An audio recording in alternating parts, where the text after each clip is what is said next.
L'équilibre du corps dépend de ce qu'il reçoit, mais aussi de la manière dont il l'intègre. Manger, ce geste banal répété chaque jour, est à la fois biologique, sensoriel et symbolique. Il relie le monde extérieur à notre monde intérieur. Chaque bouchée fait passer quelque chose de la terre vers le sang, puis du sang vers la pensée. Ce que nous appelons manger n'est pas une simple ingestion. C'est une forme de communication chimique continue entre le vivant et son environnement. D'un point de vue physiologique, chaque aliment transporte des signaux. Les glucides modulent le taux de sucre dans le sang, les protéines libèrent des acides aminés essentiels, les lipides assurent la construction des membranes cellulaires et les micronutriments, vitamines, minéraux, antioxydants orchestrent la régulation de milliers de réactions enzymatiques. Mais cette lecture purement chimique ne dit pas tout.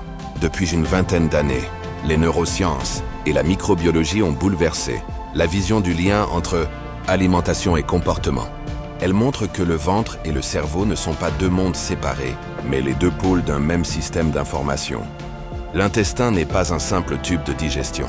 Il contient environ 200 millions de neurones, soit autant que dans la moelle épinière. Ces neurones, répartis dans les parois intestinales, formant un réseau autonome appelé système nerveux entérique. Ce système analyse en permanence la nature des aliments, la composition chimique du milieu, la présence de substances étrangères ou pathogènes. Il ajuste ensuite la motricité intestinale, la sécrétion des sucs digestifs et même certains comportements alimentaires. Mais surtout, il dialogue en continu avec le système nerveux central par l'intermédiaire du nerf vague, ce long faisceau qui relie directement le cerveau au ventre. Ce dialogue constitue ce que les chercheurs appellent l'axe intestin-cerveau. C'est une autoroute bidirectionnelle. Des signaux nerveux, hormonaux et immunitaires y circulent sans interruption. Lorsqu'un déséquilibre apparaît dans l'intestin par exemple une inflammation ou une carence, le cerveau reçoit l'information et modifie en retour l'humeur, la vigilance, voire la motivation. Inversement, un stress psychologique ou une anxiété prolongée agit sur la motricité intestinale, la composition de la flore et la perméabilité de la paroi. Autrement dit, le corps et l'esprit se parlent sans cesse, dans un langage électrochimique que nous ne percevons qu'à travers des sensations. Fatigue, tension, apaisement, faim ou simple intuition qu'il y a quelque chose qui ne va pas. L'une des découvertes les plus marquantes de cette recherche concerne la sérotonine, cette molécule associée au sentiment de bien-être. On l'imaginait produite par le cerveau. Or, près de 90% de la sérotonine du corps humain est synthétisée dans l'intestin. Elle régule non seulement la motricité digestive, mais aussi indirectement l'humeur et le sommeil. Quand le microbiote est perturbé, la production de sérotonine diminue. Cette baisse influence les circuits cérébraux liés à la motivation et à la régulation émotionnelle. Ainsi, une simple inflammation intestinale peut entraîner une irritabilité ou une baisse d'énergie qui ne doivent rien au hasard. Ce sont des messages physiologiques. Cette perspective change radicalement la manière de concevoir la santé mentale.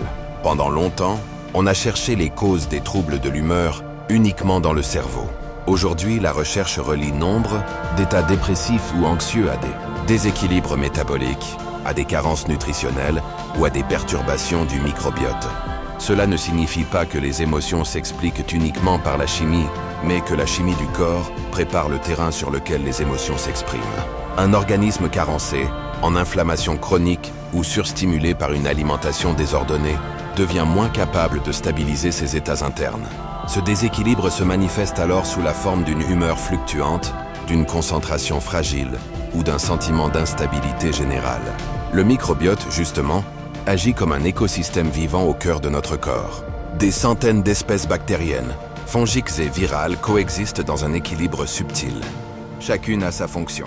Certaines fermentent les fibres végétales pour produire des acides gras à chaîne courte qui nourrissent les cellules de la paroi intestinale.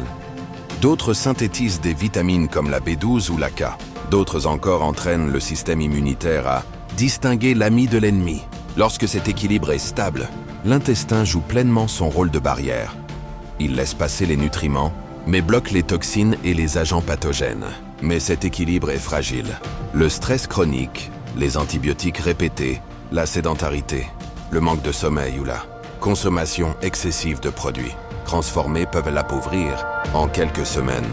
La diversité bactérienne diminue, la muqueuse s'irrite et de minuscules fragments inflammatoires passent dans le sang. Le système immunitaire s'active, produisant à bas bruit une inflammation de fond. Cette inflammation n'est pas forcément douloureuse. Elle se traduit souvent par une fatigue persistante, une humeur maussade, un brouillard mental. Dans ce contexte, le cerveau reçoit des signaux d'alerte diffus et répond parfois comme à une menace. Baisse de motivation, retrait, irritabilité. Il ne s'agit pas de psychologie pure, mais de biochimie émotionnelle. Les études récentes en psychobiologie confirment cette corrélation. Les personnes souffrant de troubles dépressifs présentent souvent une flore intestinale moins diversifiée. Certaines bactéries bénéfiques, notamment les lactobacillus et les bifidobacterium, sont sous-représentées, tandis que d'autres, liées à l'inflammation, prolifèrent. Des essais cliniques montrent que la consommation de fibres, de probiotiques et de prébiotiques peut atténuer certains symptômes d'anxiété ou de dépression légère. Il ne s'agit pas de substituer ces mesures à un traitement médical, mais de comprendre qu'une alimentation équilibrée agit en profondeur sur la stabilité émotionnelle. L'alimentation moderne, en revanche, perturbe ce système d'une manière inédite. Jamais dans l'histoire humaine, nous n'avons eu accès à autant de produits riches en énergie mais pauvres en nutriments. Les aliments ultra transformés, boissons sucrées, plats préparés, snacks, farines raffinées, envoient au corps des signaux contradictoires. Le goût est saturé de sucre et de sel, mais la cellule reste affamée. Le pancréas s'épuise à réguler les pics de glucose. La dopamine, libérée par la satisfaction gustative immédiate, retombe aussitôt. S'ensuit une alternance d'euphorie et de fatigue, qui mime les fluctuations émotionnelles d'un stress permanent. Ces cycles répétitifs créent un véritable conditionnement physiologique. Le cerveau associe la consommation rapide de sucre ou de gras à un soulagement momentané du stress et renforce ce comportement. Ce mécanisme n'est pas une faiblesse morale, mais une boucle neurobiologique. Les circuits du plaisir et ceux du stress s'entremêlent, cherchant à restaurer un équilibre interne. Lorsque cet équilibre ne se rétablit jamais durablement, le corps réclame sans cesse de nouveaux apports rapides. C'est ainsi qu'une fatigue chronique, une irritabilité ou un surpoids peuvent devenir les symptômes visibles d'une confusion invisible entre besoins énergétiques et besoins émotionnels. Face à cette dérive, la solution ne réside pas dans une discipline rigide, mais dans une rééducation de la sensibilité. Il ne s'agit pas seulement de compter les calories ou d'éviter certains produits. Il s'agit de réapprendre à écouter les signaux internes. Le corps sait parfaitement ce qui lui convient. Encore faut-il lui laisser le temps de le dire. Les sensations de satiété apparaissent environ 20 minutes après le début d'un repas. Or, dans la plupart des contextes modernes, on mange en moins de 10. Cette précipitation coupe la communication entre le ventre et le cerveau. Le message « j'ai assez » n'a pas le temps d'arriver. Résultat, on mange trop vite, sans satisfaction réelle. Manger lentement, en silence ou dans une ambiance calme, rétablit ce dialogue. La mastication prolongée stimule les récepteurs du goût, favorise la digestion et régule naturellement la quantité absorbée. Ce simple changement de rythme modifie la physiologie hormonale, la leptine et la gréline, hormones de la satiété et de la faim, se rééquilibrent. Le plaisir gustatif se déplace du remplissage vers la qualité de l'expérience. Le repas redevient un moment de lien avec soi, non un réflexe de compensation. On pourrait croire qu'il s'agit là d'une question de morale alimentaire, mais c'est avant tout une question d'attention. L'attention au goût, à la texture, à la température, au contexte social ou affectif du repas. Car le cerveau ne digère pas seul, il digère dans un environnement. Un repas pris dans la tension ou la solitude active le système sympathique, celui du stress. Il réduit la sécrétion des enzymes digestives. À l'inverse, un repas partagé ou paisible active le système parasympathique, celui du repos et de la récupération. Autrement dit, la qualité émotionnelle du moment influence directement la qualité de la digestion.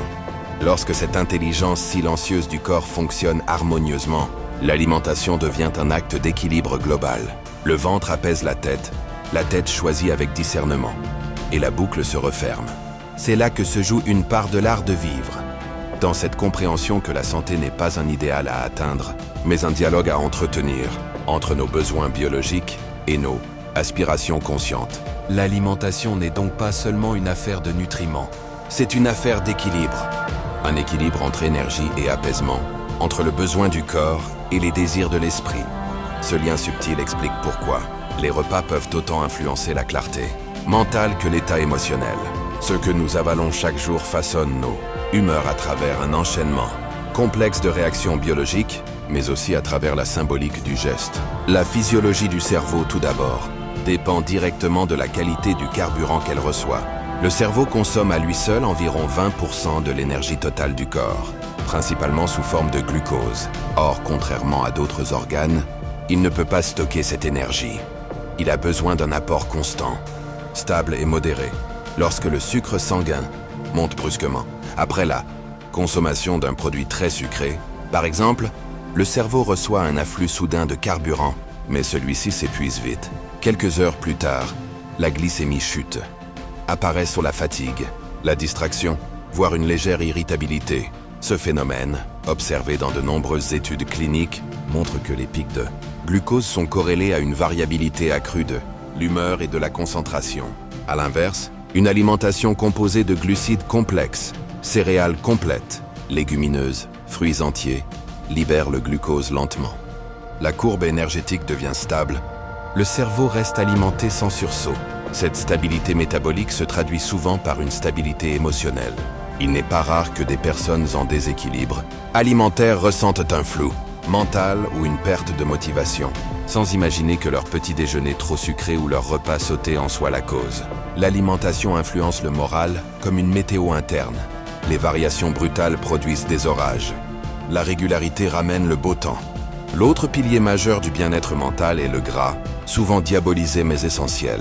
Les membranes des neurones sont composées de lipides. Leur fluidité conditionne la vitesse et la précision des échanges électriques entre cellules.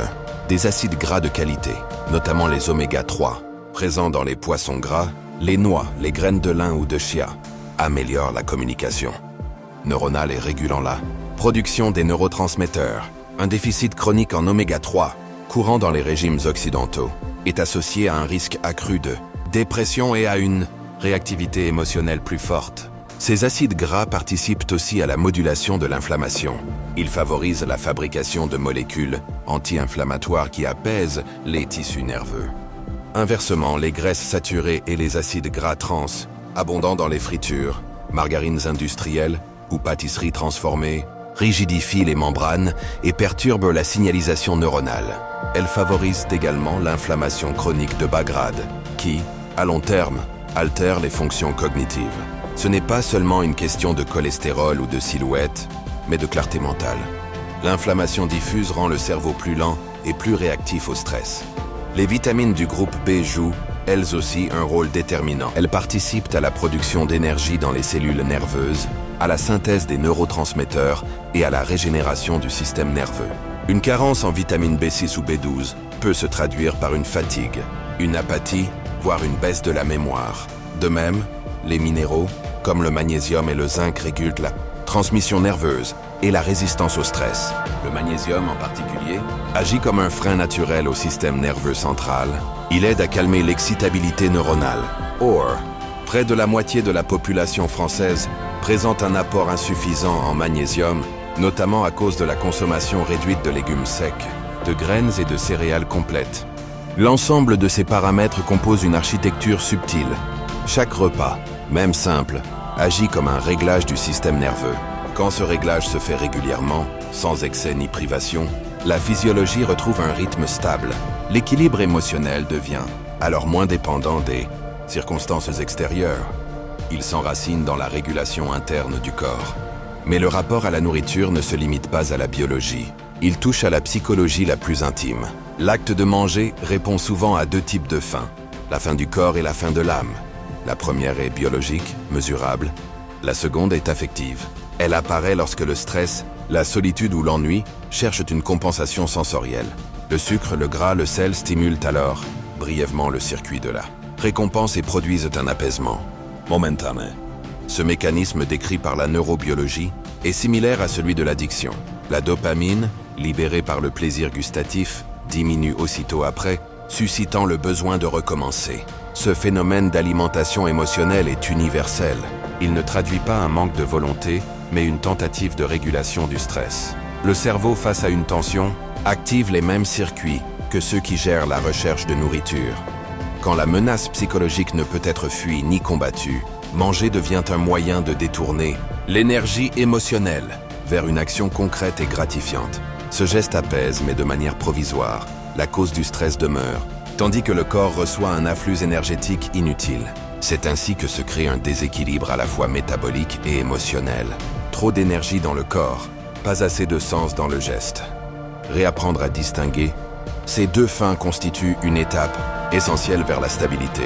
La faim biologique s'accompagne de signaux physiques précis. Creux à l'estomac, légère baisse d'énergie, bruit digestif. La faim émotionnelle, elle, surgit soudainement, souvent après un stress ou une contrariété, et se focalise sur un aliment particulier, le sucré, le gras, le réconfortant. Prendre le temps d'observer ces signaux, sans jugement, permet d'interrompre la boucle réflexe. Boire un verre d'eau, marcher quelques minutes, respirer profondément. Ces gestes simples donnent au cerveau le temps de vérifier si le besoin est réel ou symbolique. La lenteur joue ici un rôle central. Manger lentement n'est pas seulement une question de digestion, c'est un entraînement de l'attention. Dans les traditions méditatives, le repas est souvent un moment sacré où chaque bouchée devient un acte de conscience. Cette approche ne relève pas du mysticisme, mais d'une forme de science empirique. L'attention modifie la perception modifie le comportement. Plus on prête attention au goût, moins on a besoin de quantité. Les signaux de satiété, transmis par l'intestin au cerveau, deviennent audibles. Le repas cesse d'être un automatisme pour redevenir une expérience complète où la biologie et la présence mentale se rejoignent. Les effets physiologiques de cette attention sont mesurables. Manger dans le calme abaisse le rythme cardiaque, favorise la sécrétion d'enzymes digestives et améliore l'absorption des nutriments. À l'inverse, manger dans le bruit ou sous stress active le cortisol, hormone de vigilance, qui ralentit la digestion et altère le microbiote. Ainsi, le contexte du repas devient un facteur aussi important que sa composition. Une assiette équilibrée avalée en 10 minutes dans l'attention aura moins de bénéfices qu'un repas simple partagé dans la sérénité. Cette dimension sociale du repas mérite d'ailleurs une attention particulière. Depuis des millénaires, les humains mangent ensemble. Le repas collectif n'est pas qu'un moment de convivialité, il stabilise les émotions. Les neurosciences sociales montrent que le partage de la nourriture active les circuits de l'ocytocine, l'hormone du lien et de la confiance. En mangeant ensemble, on renforce la cohésion, on réduit la perception du stress, on régule la respiration et le rythme cardiaque. C'est pourquoi les repas pris seuls, devant un écran, ne nourrissent pas de la même façon. Ils manquent de cette dimension relationnelle qui apaise le système nerveux. L'alimentation, dans son sens le plus large, est donc un acte de relation, avec soi, avec les autres, avec le monde. Elle reflète la manière dont on habite son corps et son environnement. Cet équilibre demande une certaine forme de lucidité. Comprendre que le plaisir alimentaire n'est pas un ennemi, mais un guide. Le plaisir authentique, celui qui s'installe après le repas, est le signe que le corps a reçu ce dont il avait besoin. Le plaisir trompeur, celui qui épuise aussitôt la satisfaction, révèle une dissonance entre le besoin et la réponse. La tâche n'est donc pas de se priver, mais d'affiner la perception du vrai plaisir, celui qui nourrit sans alourdir. Lorsque la relation est déséquilibrée, trop de contrôle ou trop de laisser-aller, le corps le manifeste. L'excès de règles rigides, de régimes restrictifs ou de culpabilité crée un stress métabolique. À l'inverse, l'absence totale de structure conduit à la dispersion et à l'épuisement. Entre ces deux extrêmes se trouve la voie de l'équilibre, celle de la régularité bienveillante, où le corps est entendu sans être tyrannisé. Cet équilibre demande une certaine forme de lucidité. Comprendre que le plaisir alimentaire n'est pas un ennemi, mais un guide. Le plaisir authentique, celui qui s'installe après le repas, est le signe que le corps a reçu ce dont il avait besoin. Le plaisir trompeur, celui qui épuise aussitôt la satisfaction, révèle une dissonance entre le besoin et la réponse. La tâche n'est donc pas de se priver, mais d'affiner la perception du vrai plaisir, celui qui nourrit sans alourdir. Sur le plan biologique, cette lucidité se traduit par la capacité à maintenir une homéostasie, c'est-à-dire la stabilité dynamique du milieu intérieur. Chaque écart alimentaire, chaque excès, chaque privation impose au corps un effort d'adaptation. Quand ces efforts se répètent, la régulation se fatigue. Apparaissent alors des signaux d'alerte, troubles du sommeil, variation de poids, irritabilité, baisse de concentration. Le corps n'envoie pas ces signaux pour punir, mais pour informer. L'intelligence du vivant cherche constamment à revenir à l'équilibre, à condition qu'on lui en laisse la possibilité. L'art de vivre, appliqué à l'alimentation, consiste donc à coopérer avec cette intelligence. Cela signifie manger non selon des dogmes, mais selon la connaissance du corps. Observer, tester, ajuster. Ces 3 gestes remplacent avantageusement toutes les recettes miracles. Ce qui convient à l'un peut déséquilibrer l'autre, car chaque microbiote est unique, façonné par la génétique, l'histoire, les émotions et le milieu de vie. La vraie discipline n'est pas la contrainte, mais la constance. Nourrir chaque jour ce lien vivant entre le corps et l'esprit, sans excès d'un côté ni négligence de l'autre. Cette vision transforme profondément notre rapport à la santé. Elle ne repose plus sur la peur de la maladie, mais sur la confiance dans la régulation naturelle du vivant. Elle ne sépare plus le biologique du psychologique, mais les relie comme 2 faces d'une même dynamique. Et elle rappelle une évidence souvent oubliée. La paix intérieure commence dans l'assiette, mais ne s'y arrête pas. Elle se prolonge dans la manière d'être présent à ce que l'on fait, dans la cohérence entre ce que l'on mange, ce que l'on ressent et ce que l'on vit. Manger, c'est préparer le corps à la clarté. Mais cette clarté ne se déploie vraiment que lorsqu'elle se met en mouvement. Après l'équilibre du ventre vient celui du geste, que nous verrons dans la partie 7. Mouvement et charge physique. Comprendre comment l'action du corps prolonge la nutrition de l'esprit.